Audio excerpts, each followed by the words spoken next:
So before we go to the next Slido question, because I know, Amaka, you brought this up earlier. I think we all kind of did in our own way.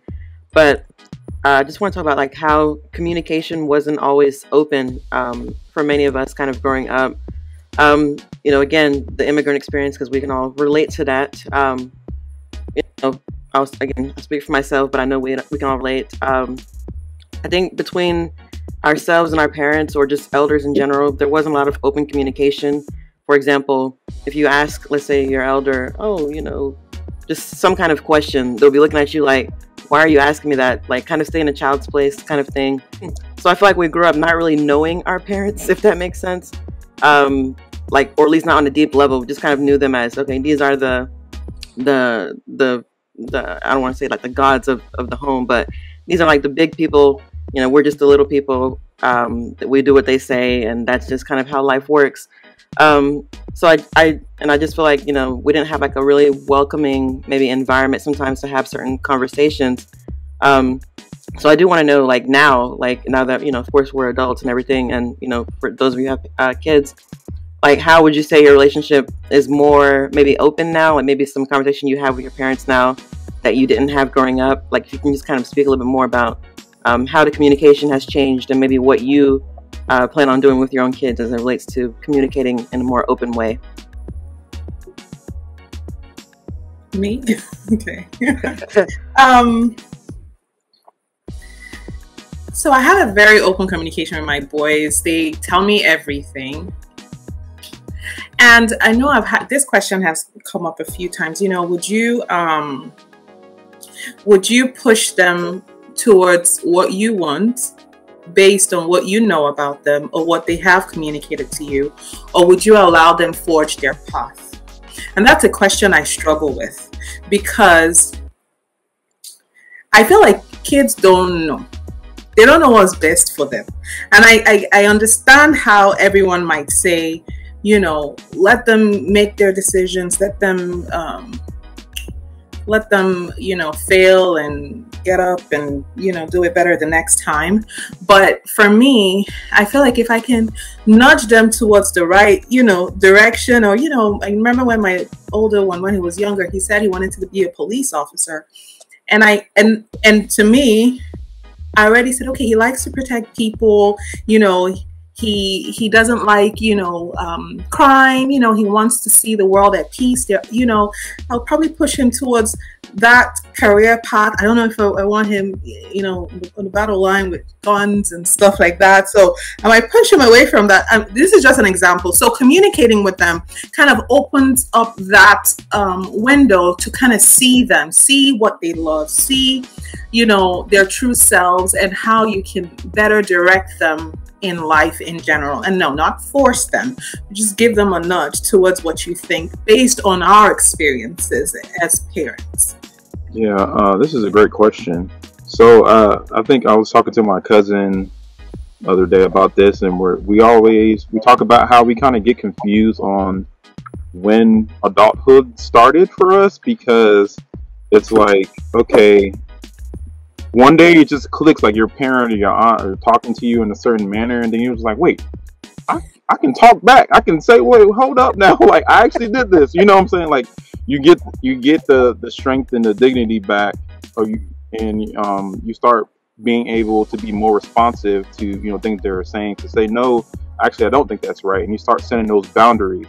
Now, I'm not saying that's easy, because when those things you start building those boundaries, they become a little, I guess, aggressive in a way, because they're not used to you speaking up for yourself. So, but being a young adult now, have to continue to stand up for yourself and continue to restate those boundaries, because that's what helps you actually feel better. You feel more mature, and you see that, it is impacting you in a certain way when you aren't able to respond. So if somebody's talking down to you, whether, auntie, uncle, parent or not, it's not going to make you feel good. So now you're looking at like, what is it costing me to letting them speak to me the way they're wanting to, and me not being responsive. So I'm starting to think about that more, not just for me, but my family, because I want to be able to make sure that if I'm going to tolerate this for myself, that means I'm going to tolerate from somebody speaking like this to my wife or my child, and I'm not. So it starts with me speaking up for myself and doing what's right. What I think for myself is first. So the communication with my children is pretty open, and that's because my dad and I had a very open communication line. Like I mentioned earlier, we talked about every and anything. I think when I remember at the age of 8 or 9, my dad is talking to me about puberty. And I had very comfortable, at first it was kind of uncomfortable. However, as I got used to it, I was very comfortable in going to my dad to discuss anything with respect. To never talk to him about like boys, like that type of stuff.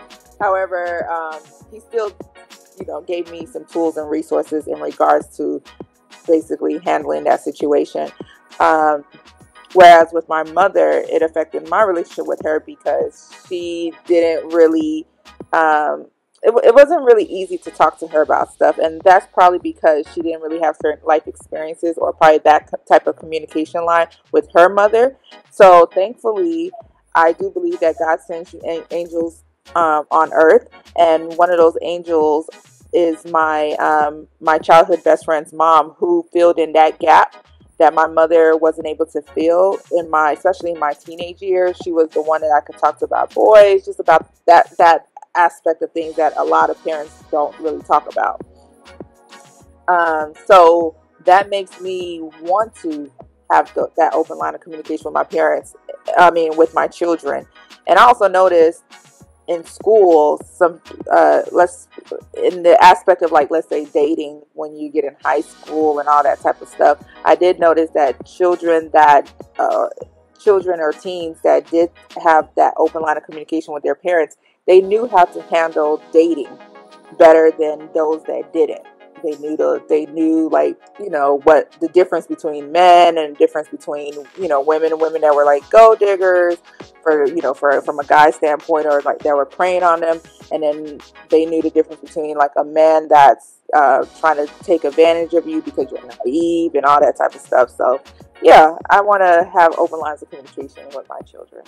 It's important. A lot of times, in fact, this panel discussion has made me realize that I might be a little rigid. I might be still very African in my ways. And, it's also a learning opportunity for me as well, to kind of step back and start to apply more of the more flexible parenting.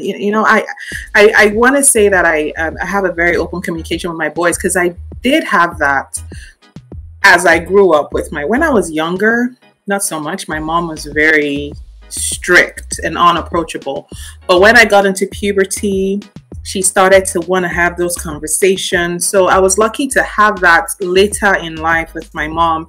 But, how about it starts earlier? How about I had that with her right from the get-go? There might have been a lot of things that I did or that I didn't know that I would have known, So yeah, definitely open communication with kids is very important. My boys, even when I'm mad at them or when I'm being firm or about to ground them, they still tell me. They'll still say, okay, mommy, I know this is what I get to do because I did this, but I want to let you know why I did it. They're still very vocal and still want to express why it was done.